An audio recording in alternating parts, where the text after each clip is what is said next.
Dele. Dele.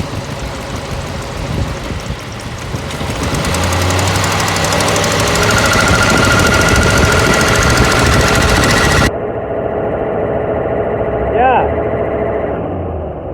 Bueno, amigo, aquí como puede ver usted, estamos haciendo lo que es el diagnóstico. Como puede ver usted, ahí apáguela.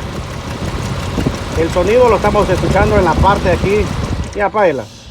Donde va la cadena de tiempo. Está demasiado floja la cadena.